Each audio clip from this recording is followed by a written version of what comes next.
Hello everyone, this is doctor Aarti. तो आज हम बात करेंगे कि प्रेगनेंसी के ड्यूरिंग क्या गायनेकोलॉजिस्ट से मिलना चाहिए, क्यों मिलना चाहिए और क्या क्या कितनी बार आपको विज़िट करना चाहिए, क्या टेस्ट कराने चाहिए। तो इस बारे में आज हम बात करेंगे। तो सबसे पहली चीज़ कि प्रेगनेंसी में गायनेकोलॉजिस्ट को ज़रूर दिखाना चाहिए, ऑब्वियसली दिखाना चाहिए। मेरा मानना ये है कि अगर आप प्रेगनेंसी के लिए या फिर कंसीव करने के लिए आप प्लान कर रहे हैं कि आपको नेक्स्ट मंथ प्लान करना है या इस ईयर में आप प्लान करना चाहते हैं, तो उससे पहले ही गायनेकोलॉजिस्ट से मिलिए, क्योंकि उसके लिए आपको कुछ टैबलेट्स दिए जाते हैं ताकि आपके यूट्रस जो है वो जो है काफ़ी हेल्दी रह सके। ये एक कहावत होती है कि जिस मिट्टी में आपको गेहूँ या कोई भी फसल उगानी है तो वो जो उसकी क्वालिटी है वो अच्छी होनी चाहिए। उसी तरीके से ये होता है, जब हम एक बच्चे को माँ के गर्भ में बड़ा कर रहे हैं, पैदा कर रहे हैं, तो कम से कम उसको हम हेल्दी रखें, उसमें कोई किसी तरीके की समस्या ना हो। तो इसके लिए आप कोशिश कीजिए कि आप 1 महीने पहले कम से कम गायनेकोलॉजिस्ट से मिलें। उसके लिए कुछ टैबलेट्स दी जाती हैं, जैसे कि टैबलेट फॉलिक एसिड हो गया, वो आपके सपोर्टिव उसमें हेल्प करता है, प्रेगनेंसी के लिए भी और आपके यूट्रस के लिए भी काफ़ी हेल्दी है।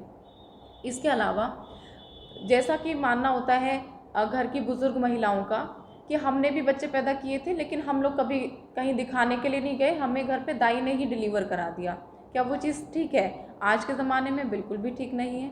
मुझे ऐसा लगता है कि गायनेकोलॉजिस्ट के पास जाकर दिखाइए। कंटिन्यू जो उसकी विज़िट्स हैं, कम से कम 13 टू 14 विज़िट्स एक प्रेगनेंसी में हो जाते हैं गायनेकोलॉजिस्ट के पास। रेगुलर चेकअप्स होते हैं।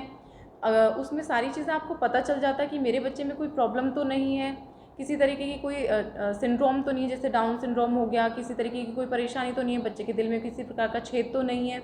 इन सारी चीज़ों का उसी में पता चलता है आपको। तो इसके लिए आप किसी भी चीज़ के किसी भी भ्रम पे भरोसा मत कीजिए। जैसे कि महिलाएं कहती रहती हैं कि नहीं, प्रेगनेंसी नॉर्मल है, अगर आपको कोई परेशानी नहीं है जब तक, तो गायनेकोलॉजिस्ट के पास जाने की ज़रूरत नहीं है। नहीं, ऐसा नहीं होता। उसके लिए हम जो है एक्चुअली क्या है, एक तरीका होता है इस पे जो हम काम करने का। पहले जो 3 महीने होते हैं प्रेगनेंसी के लिए, उसमें अलग दवाइयाँ चलती हैं। उसके बाद के जो महीने होते हैं उनमें अलग दवाइयों का इस्तेमाल किया जाता है। लेकिन अगर आप किसी को दिखाएंगे नहीं, गायनेकोलॉजिस्ट से कंसल्ट नहीं करेंगे, बहुत सारी पेशेंट हमारे पास ऐसी आती हैं जो 9th मंथ पे सीधा डिलीवर कराने के लिए आई हैं। उन्होंने कोई फॉलिक एसिड नहीं लिया, कोई आयरन कैल्शियम किसी तरीके की कोई जाँच नहीं कराई है। तो उसमें जो है बहुत ज़्यादा समस्याएं हो सकती हैं, जैसे कि महिला का जो है खून काफ़ी कम हो जाता है। तो उस टाइम पे डिलीवरी के टाइम पे हमें उसे खून चढ़ाना पड़ता है। उसको जो है नॉर्मल डिलीवरी से कई बार नहीं कर पाते हैं, क्योंकि बच्चा उल्टा है, पानी कम है, बहुत सारी समस्याएं आती हैं। तो उन सभी चीज़ों से बचने के लिए आप रेगुलर चेकअप लें। रेगुलर चेकअप कब से शुरू करना चाहिए?